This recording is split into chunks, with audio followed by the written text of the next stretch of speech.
The galaxy had known peace for 2,000 years. At least, that is what the aliens believed. In the year 4217, humanity was just another species in the Galactic Council. They were not special. They were not powerful. They were simply there, like furniture in a room that nobody noticed. The 47 species of the Council looked at humans and saw weak creatures with soft bodies and short lives. Humans died after only 100 years. They could not breathe underwater like the Korath. They could not see in the dark like the Valari. They were in the eyes of the galaxy. Completely ordinary Admiral Kung Te-Ho stood at the window of his office on Earth and looked at the stars. He was 52 years old, with gray hair at his temples and tired eyes that had seen too many reports and too few battles. His title was Supreme Commander of the Terran Defense Fleet. It was a fancy title for a boring job. The fleet had not fired a weapon in anger for 2,000 years. His ships did patrols. They escorted cargo. They showed the flag at diplomatic events. Nothing more. On the Valari homeworld, High Chancellor Moran sat in his golden chair and thought about humans. The Valari had ruled the Council for 10,000 years. They were tall and thin, with silver skin and eyes like black diamonds.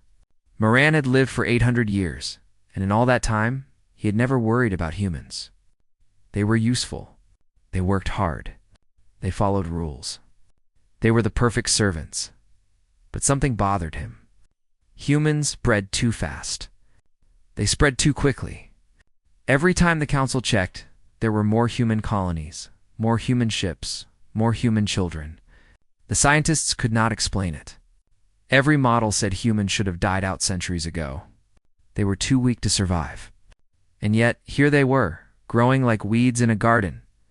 Moran called his advisors and made a decision. They needed to study humans more closely. They needed to understand why these creatures refused to disappear.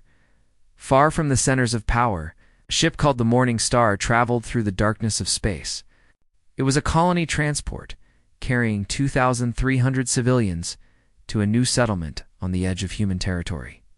Among them were 847 children. Song Hannah was 8 years old. She had black hair that her mother tied in 2 braids, and she carried a stuffed rabbit named Taki everywhere she went.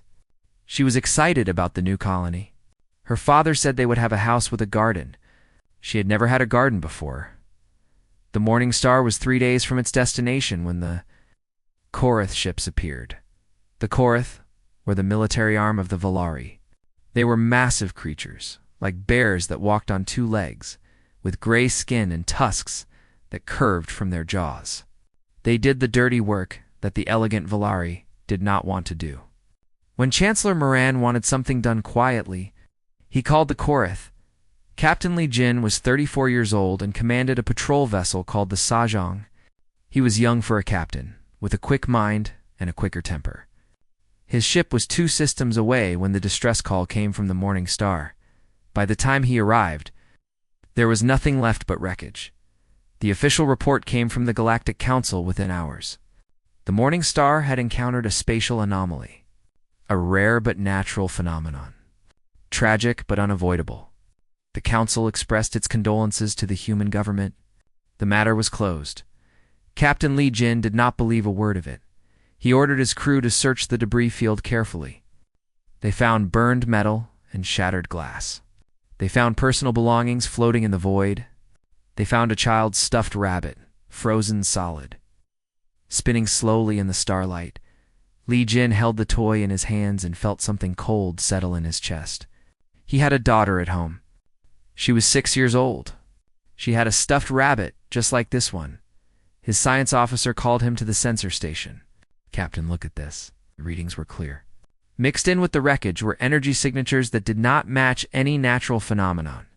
They matched Korath weapons. Legion stared at the data for a long time. Then he made a decision that would change the galaxy. He encrypted his findings and sent them directly to Earth. Using an old communication channel that the Valari did not monitor, it was a channel that humans had kept secret for 2,000 years. Waiting for a day like this, on Earth, a woman named Park Yuna received the message. She was 38 years old and served as chief diplomat at the Council homeworld. She was known for her gentle smile and soft voice. The Valari considered her harmless. They were wrong about that, just as they were wrong about many things. Park Yuna read the report 3 times. Then she contacted Director Choi Yun-bai, head of the Terran Intelligence Agency. Within hours, a secret meeting was arranged in a bunker deep beneath the mountains of Korea. Only 5 people attended. Among them was General Yu Dae-sung. He was 58 years old and had been retired for 20 years. But before his retirement, he had been something that most humans had forgotten existed, a soldier who had actually fought in a war. He was the last living veteran of the First Contact War, a terrible conflict that had ended with the Treaty of Eternal Accord 2,000 years ago. Admiral Kong arrived last. He looked around the table at the serious faces and felt something stir in his chest. It was a feeling he had not experienced in his entire career. It took him a moment to recognize it. It was purpose. "It took our children," Director Choi said. Her voice was steady, but her hands shook slightly. "They took them for experiments. Our intelligence suggests they are still alive, held in a Korath research facility." General Yu nodded slowly. His old eyes were sharp and clear. "The Council thinks we are weak. They think we forgot how to fight." He reached into his coat and pulled out a small device. He pressed a button, and the wall behind him lit up with a star map. But it was not the map that the galaxy knew. This map showed 300 star systems that no alien had ever seen. Hidden colonies. Secret shipyards.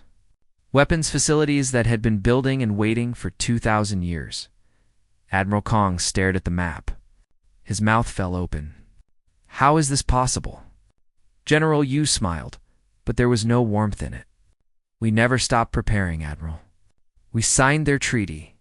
We smiled at their insults. We let them think we were tame. But we remembered what they did to us in the first war. We remembered, and we prepared." He looked around the table at each person in turn. His voice was quiet but hard as iron. "They took our children. They woke the dragon. Now they will learn why their ancestors feared us." In a cold cell on a distant moon, little Song Hannah held her knees to her chest and tried not to cry. The Korath had taken Taki. They had taken everything. But she remembered what her grandmother always said. Koreans survive. Koreans endure. Koreans never forget. She closed her eyes and waited for someone to come. Director Choi Yun-bai had not slept in 3 days. Her eyes were red and her coffee had gone cold hours ago, but she did not notice. She was watching her screen, reading the reports that her agents sent from across the galaxy. The children were alive. That was the good news. The bad news was everything else. The Korath had taken them to a research facility on a moon called Vex 7. It was a classified location, hidden in a system that officially did not exist. The Valari had been running experiments there for centuries. Experiments on species they considered inferior. Experiments on humans. Director Choi read the details and felt sick. The Korath scientists wanted to understand why humans were so hard to kill. Why they adapted to new environments so quickly. Why they kept growing in numbers despite every prediction saying they should fail.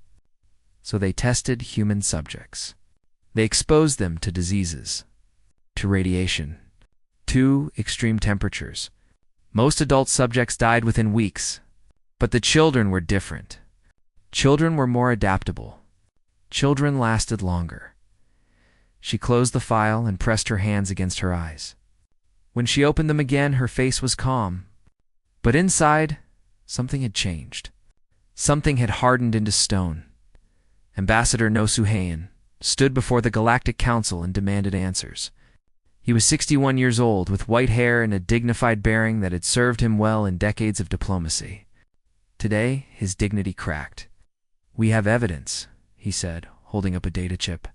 "Evidence that the Morning Star was attacked by Korath vessels. Evidence that our citizens are being held against their will. We demand an immediate investigation." High Chancellor Moran looked down at him from his elevated seat. The Valari leader was surrounded by representatives of 46 other species, all watching the small human with various expressions of boredom and contempt. His voice smooth and cold. "The Council has already investigated this matter. The Morning Star was lost to a spatial anomaly. This is the official finding. Your evidence is clearly fabricated. Fabricated. No's voice rose. We found Korath weapon signatures in the wreckage. Human hysteria, Moran said. He waved one long, thin hand dismissively. Your species has always been prone to emotional overreaction. It is one of your many weaknesses. Laughter rippled through the chamber. No stood there, his face burning. A species he had worked with for 30 years laughed at him. He left the chamber without another word. But as he walked through the doors, he activated a small communicator hidden in his sleeve. They refused, he said quietly. Proceed to Phase 2. On Earth, General Yu Dae-sun entered a room that had not been opened in 2,000 years. It was deep underground, beneath a mountain that officially contained nothing but rock. The door required 3 separate genetic scans, 2 password phrases in Old Korean, and a final confirmation from the sitting president. When it opened, stale air rushed out like the breath of a sleeping giant. Admiral Kong walked beside him, his eyes wide. I spent my entire career thinking the defense fleet was all we had. 20 ships. A few patrol vessels. How could I not know about this? General Yu smiled grimly. Because we did our job well. Every admiral for 2,000 years thought the same thing. Only the president, the intelligence director, and one retired general knew the truth. We passed it down, generation to generation, waiting. Waiting for what? For this? The lights flickered on, revealing a vast underground hangar. Ships filled it from wall to wall. Not patrol vessels. Not cargo ships. These were warships. Massive dreadnoughts with weapons that glowed with barely contained power. Sleek destroyers designed for speed and devastation. Carriers that held thousands of fighter craft in their bellies. And this was just one hangar. There were hundreds more, scattered across human space. Hidden in asteroids and moons and planets that the galaxy did not know existed. Admiral Kang counted the ships in this room alone. His lips moved silently. There must be 200 capital ships here. 217, General, you confirmed. In this hangar, we have similar facilities in 300 systems. Total fleet strength, 14,000 capital ships, plus fighters, plus support vessels, plus weapons platforms that we built into asteroids and left floating in strategic locations. Kong turned to stare at him. That's more than the rest of the galaxy combined. Yes. Why? Why did we hide this? General Yu's eyes grew distant. Because I was there, Admiral. In the first contact war, I was 19 years old. I saw what we did to survive. We used weapons that burned entire planets. We unleashed viruses that killed billions. We became monsters because we had no choice. His voice dropped to a whisper. When we won, when we finally forced them to sign the treaty, we looked at ourselves and felt shame. We decided that we would never be monsters again. So we hid our weapons. We smiled and bowed and let them think we were harmless. We hoped we would never need to fight again. He turned back to the ships, and his voice hardened. But we also made a promise. If anyone ever gave us a reason to fight, we would be ready. And now the Valari have given us a reason. In her laboratory on Vex 7, a Korath scientist named Bex examined his latest results with satisfaction. He was the warlord in charge of the facility, a position he had earned through decades of loyal service to the Valari. His tusks were yellowed with age, but his mind was still sharp. The human children were fascinating subjects. They healed faster than any species he had studied. Their immune systems adapted to new threats within days. Their brains showed remarkable plasticity under stress. If he could understand how they did it, if he could create soldiers that were nearly immortal. One subject in particular interested him. A small female, 8 years old, designated Subject 847H. Despite weeks of testing, despite pain that would have broken adult subjects, she refused to give up. She sat in her cell with her eyes closed, whispering words in a human language that his translators could not identify. Bex did not know Korean. He did not know that the little girl was reciting something her grandmother had taught her. An old poem about mountains and rivers that would last forever. About a people who bent but never broke. He dismissed her as an anomaly and returned to his work. He had no idea that his facility had already been found. He had no idea that ships were gathering in the darkness between stars. Waiting for the order to strike, Director Choi sent her final report to the command bunker. Children located. Facility mapped. Defenses analyzed. Admiral Kang read the report and made his decision. He looked at General Yu, at Director Choi, at the other officers who had gathered for this moment. "We gave them 2,000 years of peace," he said quietly. "We gave them every chance to treat us with respect. They chose to steal our children instead." He pressed a button that activated communication systems across 300 hidden star systems. His next words went out to 14,000 warships and billions of soldiers who had been waiting their entire lives for this moment. "All units, this is Admiral Kang. Begin mobilization. We are going to war." In her cell, Song Hannah opened her eyes. She did not know why, but somehow she felt warmer. Somehow, she knew that help was coming. She just had to survive a little longer. The Galactic's Black Council chamber was full when Dr. Park Yuna walked in. Representatives from 47 species sat in their assigned seats, arranged in a great circle around the speaking floor. High Chancellor Moran watched from his elevated throne, his black diamond eyes reflecting the lights. Park Yuna had been a diplomat for 15 years. She had smiled at insults. She had stayed calm when officials called humans primitive. She had bowed when the protocol demanded it, even when it hurt her pride. She had done all of this because she believed in peace. She believed that patience and kindness could change minds today. She did not believe in peace anymore. She walked to the center of the floor and stood there silently. The chamber grew quiet. Something in her posture made the representatives pay attention. This was not the soft, smiling human they remembered. 72 hours, she said. Her voice was clear and carried to every corner of the room. High Chancellor Moran leaned forward. "Excuse me? You have 72 hours to return our children. All 847 of them. Alive and unharmed." She paused. "This is not a request. This is not a negotiation. This is your only warning." Silence. Then laughter. It started with the Korath representative, a deep rumbling sound from his massive chest. It spread through the chamber like a wave, species after species joining in. Even Moran allowed himself a thin smile. "Human," he said, "you are threatening the Galactic Council?" "With what? Your 20 patrol ships?" Park Yuna did not smile. She did not blink. "You have spent 2,000 years believing that you know what humans are. You are wrong. Enlighten us, then. What are humans? We are the species that nearly destroyed you in the First Contact War. We are the species that burned 3 of your star systems before you begged for peace. We are the species that has spent 2,000 years letting you believe we forgot how to fight." Her voice dropped lower. "We never forgot." The laughter faded. Something in her tone made even Moran uncomfortable. "You signed the Treaty of Eternal Accord," he said. "You agreed to disarm. We agreed to stop fighting. We never agreed to forget. We never agreed to be weak." She took a step closer to his throne. "For 2,000 years, you have looked at us and seen servants. You have mocked us, used us, and finally you have stolen our children. Did you never wonder why we allowed it? Did you never ask yourself why a species that fights so hard would suddenly become so peaceful?" Moran said nothing. For the first time in centuries, he felt something he barely recognized. It was fear. "We were peaceful because we chose to be," Park Yuna continued. "Because we looked at what we did in the war and felt sick. We decided to be better. We decided to give you a chance." Her eyes locked onto his. "You wasted that chance. Now you have 72 hours.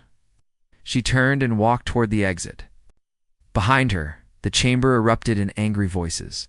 Representatives shouted demands and threats. Moran ordered his guards to stop her, but Park Yuna was already gone. And across the galaxy, the countdown had begun. In the hidden shipyards, humanity woke up. Chief Engineer Oh Hyun-woo had spent his entire career designing ships that no one was supposed to know about. He was 41 years old, with calloused hands and eyes that lit up whenever he talked about engines. Today, he was watching his life's work come alive. The dreadnought Magangwa was the largest ship ever built by human hands. It was 5 kilometers long, bristling with weapons that could crack planets. For 30 years it had floated in a hidden dock waiting. Now its engines roared to life for the first time, shaking the asteroid that concealed it. Oh Hyun-woo stood on the command deck and wiped tears from his eyes. "Beautiful," he whispered. "You are beautiful." Similar scenes played out across 300 systems. Ships that had been disguised as cargo freighters unfolded into battlecruisers. Mining stations revealed hidden weapon platforms. Asteroid belts came alive with defense satellites that had been sleeping for generations. The true Terran armada assembled in the darkness between stars. Far from any alien sensors.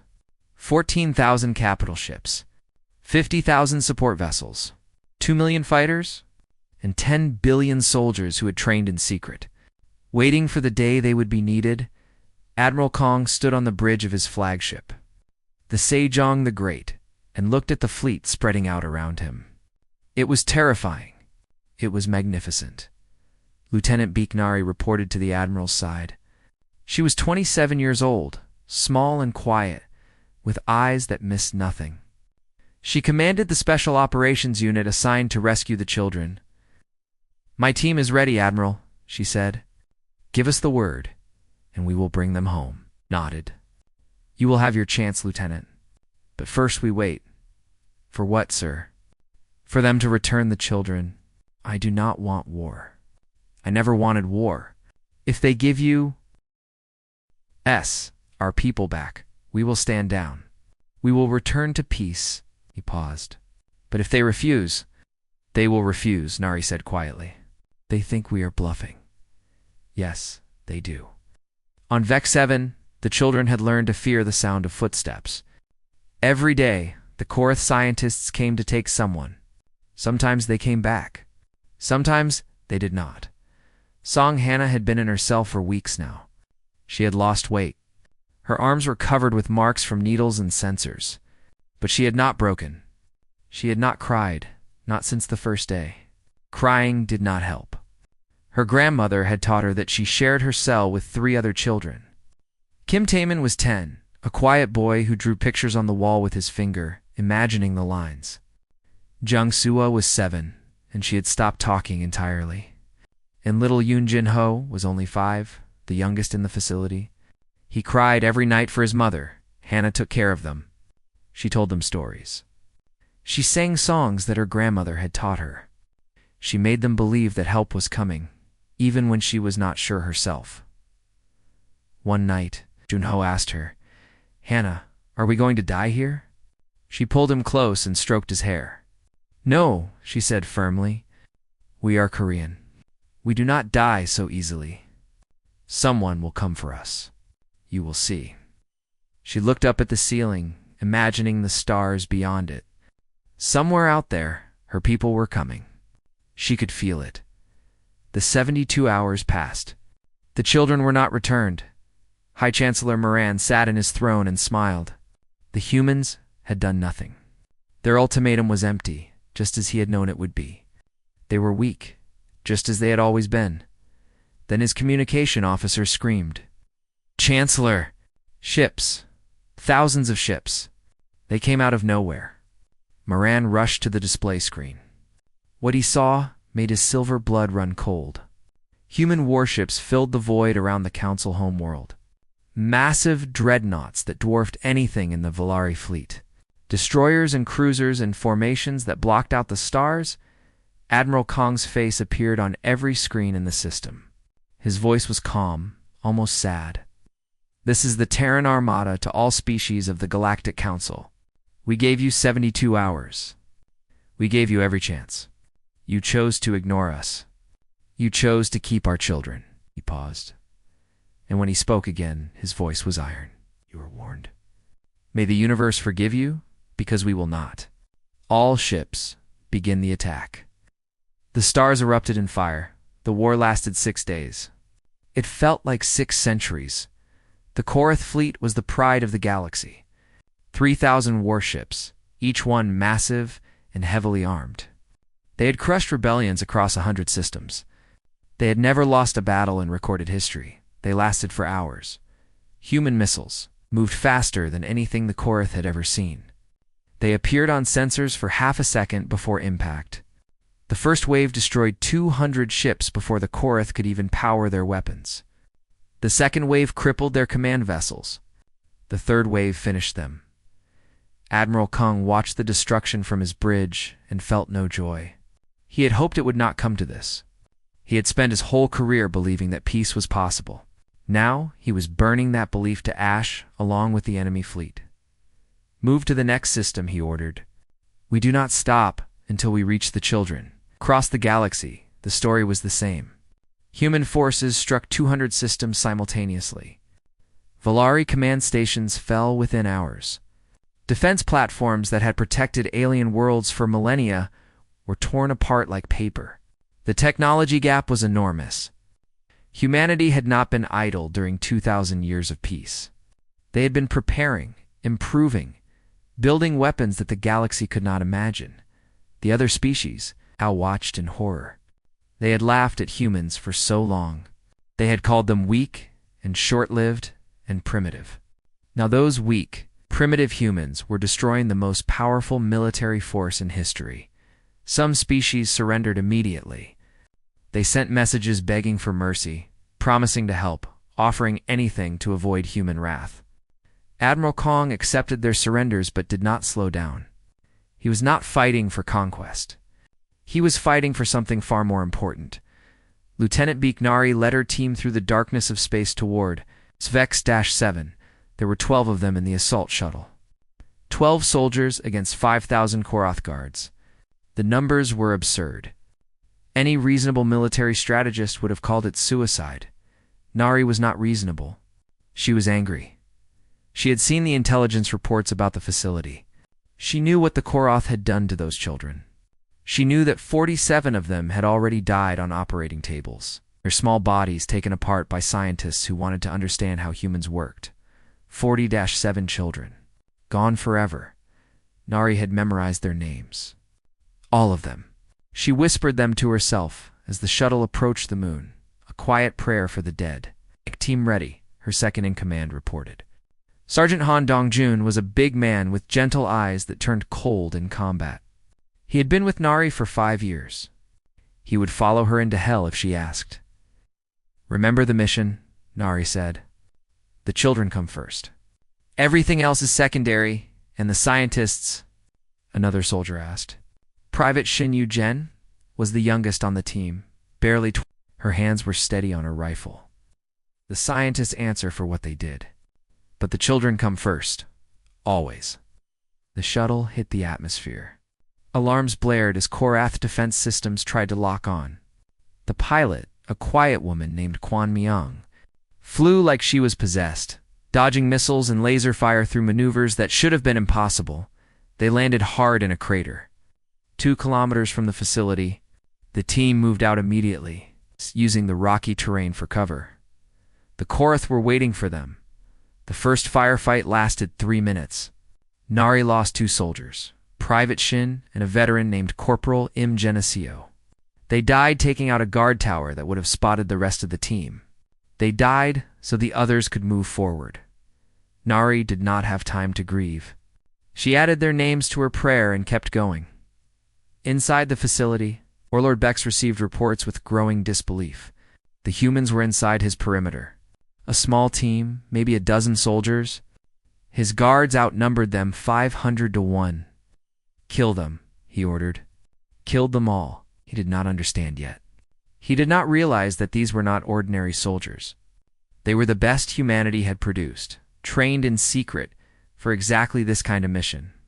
Each one of them was worth 100 regular troops. The team carved through the facility like a blade through flesh. They moved in perfect coordination, covering each other, never hesitating. Korath guards fell before they could raise their weapons. Sergeant Han took a shot to the shoulder. He kept fighting. A grenade killed 2 more team members near the central hub. The survivors stepped over their bodies and pushed forward. Nari was the first to reach the detention level. The cells stretched before her in a long row, gray doors with small windows. Behind those doors were the children they had come to save. She opened the first door and found 4 small figures huddled in the corner. They flinched when they saw her, expecting another scientist with another needle. Nari removed her helmet. Her face was streaked with sweat and someone else's blood. But she smiled, the first real smile she had allowed herself in weeks. "My name is Beak Nari," she said softly. "I am here to take you home." Songhana stared at the soldier. She had imagined this moment so many times. She had dreamed of rescue, of someone coming to save them. But now that it was real, she could not move. She could not speak. Lieutenant Nari knelt down to her level. "What is your name?" "Hannah," she whispered. Songhana. "Hannah. That means flower, does it not?" "It is a beautiful name." Nari reached out her hand. "Will you come with me, Hannah? Your family is waiting." Hannah took her hand. It was warm and strong and safe. "The others," she said. "There are others. Many others. We'll get them all. I promise." They moved through the detention level, opening cell after cell. Children poured out, crying and laughing and clinging to the soldiers like they were afraid to let go. Some were injured. Some could barely walk. The team carried them when they had to. Warlord Bex tried to flee when he saw the battle was lost. He made it to the landing pad before Sergeant Han caught him. The big soldier said nothing. He simply put his rifle to the Korath's head and waited for orders. "Bring him," Nari said. "He will face justice on Earth." The evacuation shuttles arrived 20 minutes later. By then, the fighting was over. The facility was in human hands. Nari stood at the entrance and counted the children as they boarded the shuttles. 800! 800 souls saved from hell. She thought about the 47 who had not made it. She would carry their names forever. When the last child was aboard, she finally allowed herself to breathe. She looked up at the stars, at the distant lights of battle still flickering in the void. "Admiral," she said into her communicator, "mission complete. The children are safe." There was a long pause. When Admiral King spoke, his voice was thick with emotion. "Well done, Lieutenant." "Bring them home." Songhana sat in the shuttle, surrounded by other children. She was holding the hand of little Yoon Genho, who had finally stopped crying. Through the window, she could see stars. Real stars, not the ceiling of a cell. Hannah Genho said quietly, "You were right. Someone came for us." She squeezed his hand and smiled. "I told you. We are Korean. Someone always comes." Outside, the war continued. But for 800 children. The nightmare was finally over. The Terran Armada reached the Valari homeworld on the 7th day of the war. "High Chancellor." Moran stood at his window and looked at the sky. It was full of ships. Human ships. Thousands of them, blocking out the sun and casting shadows across his ancient cities. His fleet was gone. His allies had surrendered or been destroyed. He had nothing left but pride, and pride would not stop a single missile. His advisors begged him to flee. There were escape routes, hidden paths that could take him to safety in distant systems. He could rebuild. He could fight again, Moran refused. He had ruled this galaxy for 8 centuries. He would not run from creatures he had dismissed as primitive servants. "Admiral." Kong's face appeared on every screen on the planet. His expression was tired. He looked like a man who had not slept in days. But his voice was steady. "People of the Valari homeworld.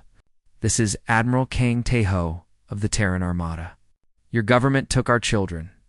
Your scientists tortured them. 47 of them died before we could save them."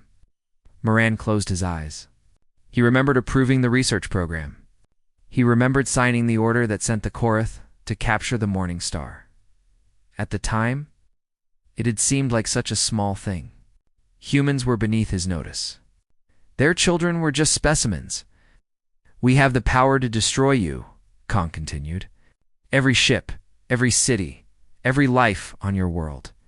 Our weapons are aimed at your population centers right now. One word from me, and your species ends today." The Valari held their breath. Mothers clutched their children. Soldiers gripped weapons they knew would be useless. Everyone waited for the end, but we will not do it. Moran's eyes opened. He stared at the screen in disbelief. "We are not like you," Kong said. "We do not murder innocents for research. We do not destroy species to prove our strength. We could have become monsters again. The universe knows we have reason enough." His voice hardened. "But we choose to be better than you." He laid out his terms. Unconditional surrender. War crimes tribunals for those responsible. The complete dissolution of the Galactic Council in its current form. And a new treaty that would be written by all species together, with humans as guarantors of peace. "You have 1 hour to respond," Kong finished. "After that, my patience ends." Morin's own people arrested him before the hour was up. They dragged him from his throne room in chains, desperate to show the humans that they would cooperate. He did not resist. He could not. Everything he had believed for 8 centuries had crumbled to dust. The surrender was signed 3 days later, Warlord. Beck stood before a human court on Earth. The trial was broadcast across the galaxy. Every species watched as the massive Korath faced the small humans who judged him. The evidence was overwhelming. Records from his facility. Testimony from survivors. Video footage that made viewers turn away in horror. Bex had no defense. He had done what he was accused of doing, and he had done it gladly. The verdict was guilty. The sentence was life imprisonment in a facility designed for Korth biology. He would live out his remaining centuries alone, with nothing but memories of the crimes he had committed. Some humans wanted death. They wanted blood for blood, pain for pain. But the courts refused. Humanity would not become executioners. They would not give in to the rage that burned in their hearts. It was perhaps the hardest choice they had ever made. The new Galactic. Assembly met for the first time 1 year after the war ended. It was different from the old council. Every species had equal representation. No one sat above the others. The great circular chamber had been redesigned so that everyone was on the same level. Dr. Park. Una served as the first human representative to the new assembly. She was softer now than she had been during the war. The hardness in her eyes had faded. But everyone who saw her remembered the day she had stood before the old council and delivered humanity's ultimatum. No one laughed at her anymore. Humanity was now the guardian species of the galaxy. Not rulers. Not conquerors. Guardians. Their fleet remained the largest in existence, but they used it to protect, not to dominate. They watched over the younger species and helped rebuild the worlds that had been damaged in the war. It was not the peace they had known before. It was something new. Something harder and more honest. The galaxy no longer pretended that all species were equal in power. They simply agreed that power should be used responsibly. 10 years passed. Song Hannah grew up. She was 18 now, tall and strong, with her grandmother's stubbornness and her mother's gentle smile. She had spent years healing from what happened on Vex 7. Some scars would never fully fade. But she had found purpose in her pain. She stood before the Galactic Assembly as a student representative, chosen by her university to speak for the young people of Earth. The great chamber was full. Species from across the galaxy watched her, waiting to hear what she would say. "My name is Song Hannah," she began. "When I was 8 years old, I was taken from a transport ship and held in a research facility. Scientists hurt me and the other children. They wanted to understand what made humans special. They never found out." She looked around the chamber, meeting the eyes of representatives from species that had laughed at humans, that had looked the other way when the children were taken. I am not here to demand apologies. I am not here to threaten anyone. I am here to talk about the future." She paused. "My people showed mercy when they could have shown destruction. They chose to rebuild this galaxy instead of burning it down. That was the right choice. I believe that with all my heart." Her voice grew quieter, but somehow stronger. "But let every species remember this. We remember the names of every child who was taken. We remember the 47 who did not come home. Their names are carved in stone on Earth, and we visit them every year." She straightened her shoulders. "If you ever forget again, we will remind you. And next time, there will be no mercy." Silence filled the chamber. No one laughed. No one looked away. On Earth, Admiral Kang Teho sat in his home in Seoul and watched Hannah's speech on a small screen. He was old now, his hair completely white, his body tired from years of service. But his eyes were still sharp. General Uday Sung sat beside him in a wheelchair. The old veteran was over 70 now, but his mind was as clear as ever. He smiled as he watched the young woman speak. "She's good," he said. "Strong. She will lead them well someday." Kong nodded. "We kept the dragon sleeping for 2,000 years. Do you think we can do it again?" He was quiet for a moment. Outside the window, the lights of Seoul glittered in the darkness. Beyond them, the stars waited. "We can try," he said finally. "Humanity has always been good at patience. We can be peaceful again. We can give them another 2,000 years. And if they wake the dragon again?" He looked at his old friend and shrugged. "Then they were warned. That is all we can do. Warn them, show them mercy, and be ready if mercy fails." They sat together in comfortable silence.